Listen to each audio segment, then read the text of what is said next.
So, ayun na nga. Dahil malapit na ang Halloween, syempre gusto ko rin naman gumawa na medyo Halloween special natin na pagpiplex ng plants. Hindi laging umaga, diba?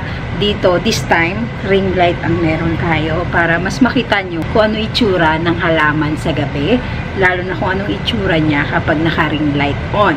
Kasi iba yung ring light on kapag may liwanag pa rin, naaano niya yung kulay ng ng halaman, kumbaga nadadaya, may daya effect. And then kapag ring light lang, tapos etong camera lang ang gamit natin na yung camera ko is Canon G7X, so natural yung dating dyan sa camera. Iba kasi yung phone. Ang phone kasi nalalagyan ng filter. So this time gusto ko lang makita ninyo kung ano itsura niya talaga kapag ring light on lang at saka siya lang yung makikita niyo. Parang iba lang yung dating. So ayan, wala na tayong patumpik-tumpik pa kasi etong mga variety ng halaman na papakita ko sa inyo is mga monstera na mag-click sa 2025. Siya na yung papalit na mga new generation ng monstera. Kaya ayan, wala na akong patumpik-tumpik pa for our first variety ng monstera rare na monstera. Okay.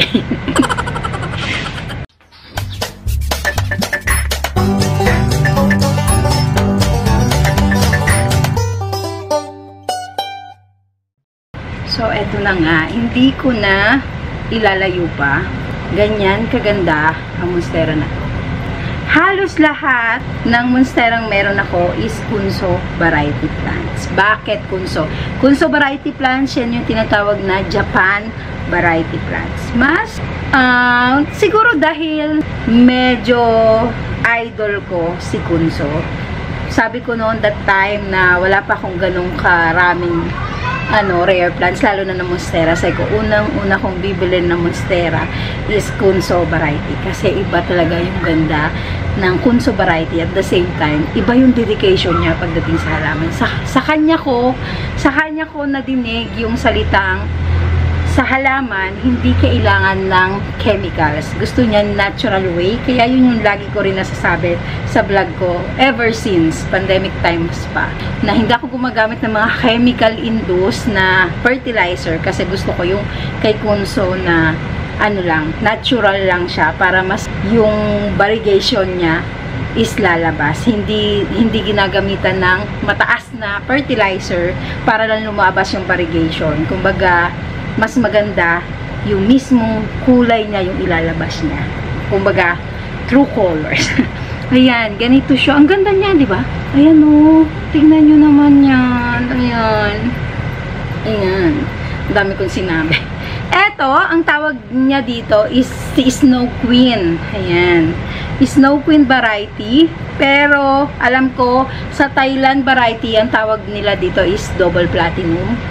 Correct me if I'm wrong. Pero, yun ang pagkakaalam ko ha. Ayan. Ganyan yung itsura niya. Ayan. And then, kay double platinum, ang out ko lang dito is 25,000 pesos. Double platinum kasi ang tawag more on sa kanya sa Thailand. Pero, pag Kunso variety, Snow Queen. Okay?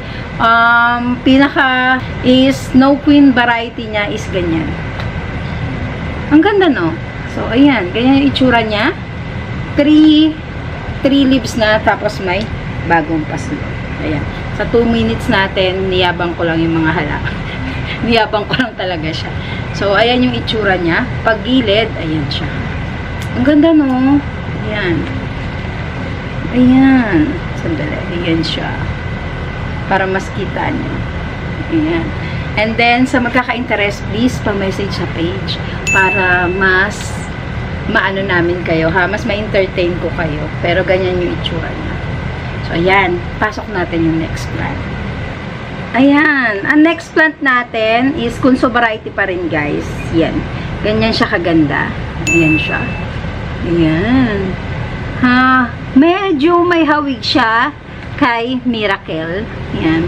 Kasi tatlo yung kulay niya. Totally white, gray. May pagka-grayish lang yung itsura niya, ha? Ayan, may pagka-grayish. Tapos, meron siyang yellow na pa minty green ang dating. Ganun. Ganyan na ganyan yung itsura niya. Ganyan kaganda. So, ang tawag nito, pag Kunso variety guys, Japan variety kasi ito ha, is si Ausiana contrata something, pero aka prima donna. Ayan yung tinawagan niya na prima donna. Ang ganda no? Hindi ko na alam kung anong tawag nito pagdating sa Thailand. Alam ko wala pa silang ganitong variety. Ang pagkakaalam ko lang ha. Pero ganyan yung itsura niya. Ayan. At ayan. Ang ganda no? Hindi ko lang mabigyan justice. Eto ha, hindi ko siya mabigyan justice kapag sa cellphone. Kasi yung cellphone ko nga is Android.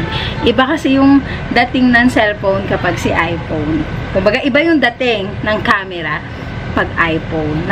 Mas napapaganda, mas na-enhance niya yung kulay nung pinipicture. Lalo na kung papipiliin ka kung ano bang gagamitin mo sa kanya. So, hindi man siya malagyan ng filter ng iba, pero pagdating sa picture, pwede mo kasing kunwari pipicturean mo yung food yung pipicturean mo, kaya landscaping, may mga ganun kasi siyang picture. So, na-enhance niya yung kulay nung pinipicturean.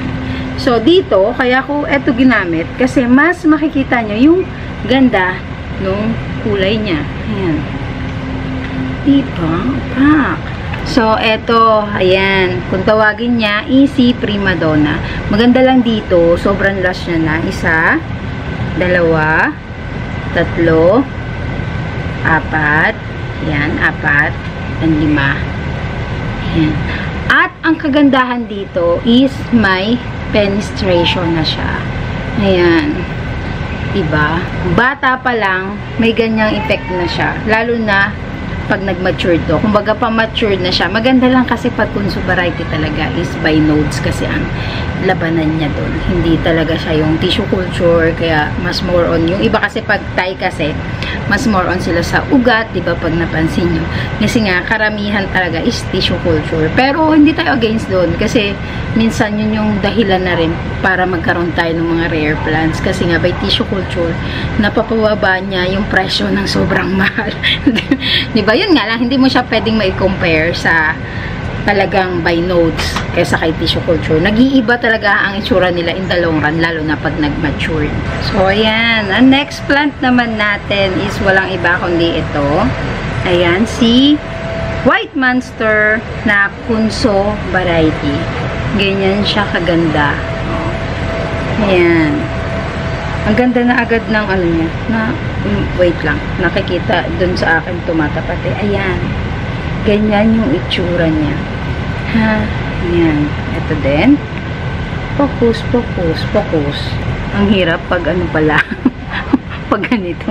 Sige, ilaban natin to. Kaya natin ilaban yan. Pero, para mas makita nyo yung printed niya, di ba? Ang itsura niya. Kung gaano siya kaganda. Kapag ring light lang, tapos, madilim. Walang ibang kulay kayong makikita, kundi sila lang. So, ganyan yung Kunso variety na White Monster. Okay? Iba talaga yung ganda niya. Iba rin kasi si Devil Monster, ha? May 2 variety nga daw ng monster. Isang si White at isa si Devil. So, ayan. Ayan. Pwede niyong tawaran to ng very, very light. Wala namang problema. Tutusan, medyo mura na siya sa Kunso variety. Ito is, kinat ko lang din. Dun sa, sa unang-unang na-i-out ko na kasi yung mother niya. So, ito yung pinaka-cut ko sa kanya. Kaya yung isa, mas maraming suloy. Kasi doon ko nga kinat, diba? Ayan. Parang ginawa ko na lang, ito, dito na ako medyo lalambing ng presyo. Doon kasi wala na ako dong talagang wala na, kung magkano ko lang nabila yun na yun. Ang inaano ko na lang doon, ang inaano ko na lang dito, yung pinang shipping ko. Pero kahit pa paano naman, dito na ako konting tutubo, maawa na kayo. Dahil ilang months to, bago ko napaganito. Pwede yung tawaran, very, very light. Kasi, parang dun sa halaman ng mga binili ko na Kunso variety, eto na lang, dito na lang ako babawi ng tubo, ha? Kasi nga, eto lang talaga yung napropa ko. So, ayan. Pero Kunso variety. Ayan. Pero Kunso variety to. Walang, dito, walang talo. So, eto yung bagong dahon niya. Labas na agad yung ganda niya. Tapos, dito na kayo babawi ng suloy. Ha? So, ayan. And, the next naman natin, walang iba kundi si Milky Way. Kunso variety, Milky Way ang tawag niya. Ha? Ayan. Hala, hindi mo bigyan justice ng ilaw. Ayan. Para siyang Wagyu. Totally, para siyang Wagyu variety. Ayan. Pero kasi nga, Milky Way ang tawag ni Mr. Kunso dito. Hindi ko alam kung bakit Milky Way. O because dahil, ano, yung pattern niya, parang nasa Milky Way. Hindi ko alam paano. Pero ganyan yung itsura niya. Ayan. Ganyan. Tapos, ang lalaki niyan, ha? Ayan siya. Kakaiba lang talaga siya. Kakaiba. Siguro sa lahat ng halaman, ito yung kakaiba. Ito kasi, bagong suloy na to. Ito, malaking-malaki na to. Ayan yung bagong suloy niya. Ayan. Ito. Ayan. Kaya siya, yung may bagong lalabas. Ito yung bagong lalabas niya. Ayan. O, diba? Di yung bagong lalabas nito, mas malaki. Imagine niyo yun. Pero tingnan niyo yung pattern niya, kung mapapansin niyo. Ha? Ayan. Para siyang Wagyu variety na kung may class A, siguro siya yung tinatawag na class B. Wala na, ako lang nag-ano nun ha, huwag kayong masyadong baka sabihin nyo, Ma'am, wala namang class B na Wagyu variety. Hindi. Tinanong ko lang, sinample ko lang.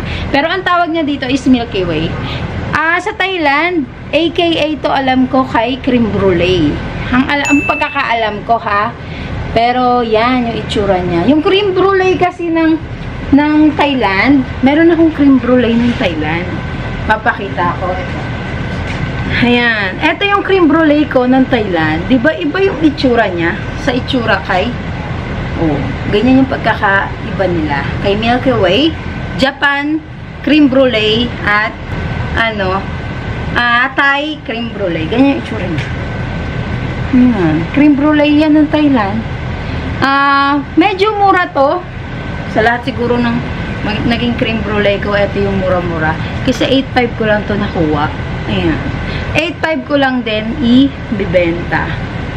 Kay ano ko to? Kay Miss Yes mo po ata nakuha to. Ayan. Ganyan yung itsura niya. O ba?